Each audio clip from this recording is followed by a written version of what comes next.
बिहार की सभी जाति और धर्म के लोगों को मेरा घोर लागी। ये राष्ट्रकवि दिनकर की धरती है।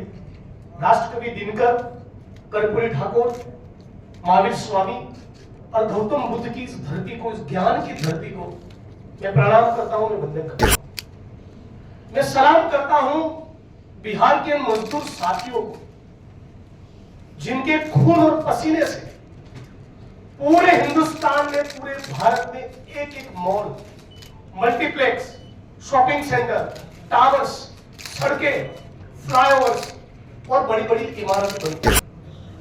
मैं कांग्रेस पार्टी के भीतर और कांग्रेस में जुड़ने से पहले भी मेरा मजदूर आंदोलनों से, ट्रेड यूनियन से, श्रमजीवियों के बीच में काम करने का कुछ अनुभव रहा है। मैंने बिहार के मजदूरों को गुजरात में देखा।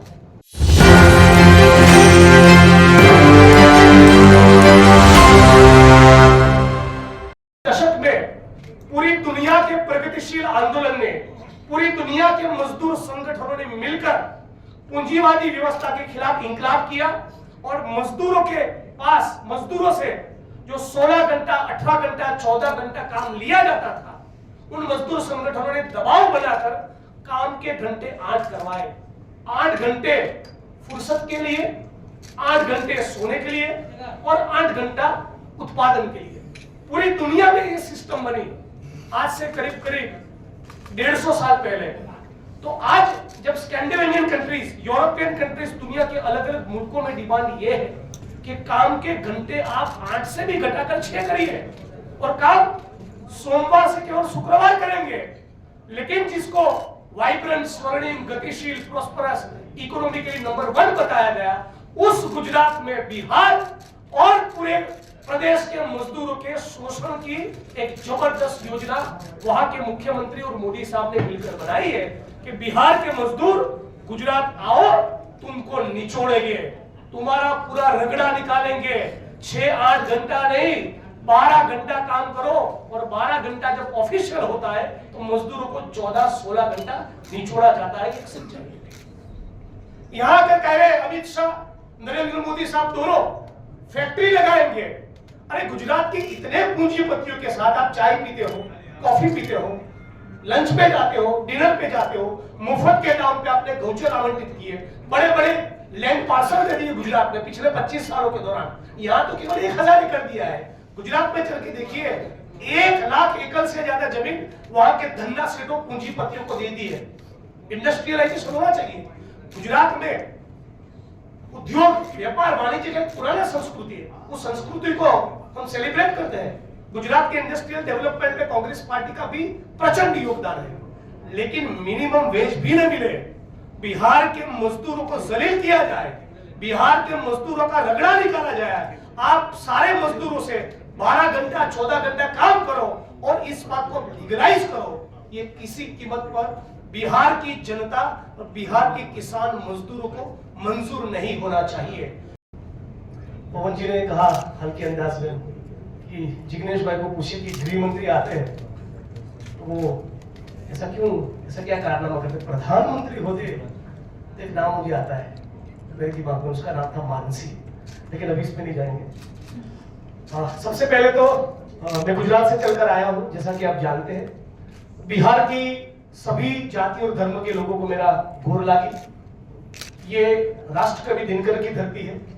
राष्ट्रकवि दिनकर, कर्पूरी ठाकुर, महावीर स्वामी और गौतम बुद्ध की इस धरती को, इस ज्ञान की धरती को मैं प्रणाम करता हूं, मैं वंदन करता हूं। मैं सलाम करता हूं बिहार के मजदूर साथियों को, जिनके खून और पसीने से पूरे हिंदुस्तान में, पूरे भारत में एक एक mall, multiplex, shopping centre, towers, सड़कें, फ्लाईओवर्स और बड़ी बड़ी इमारतें बनी।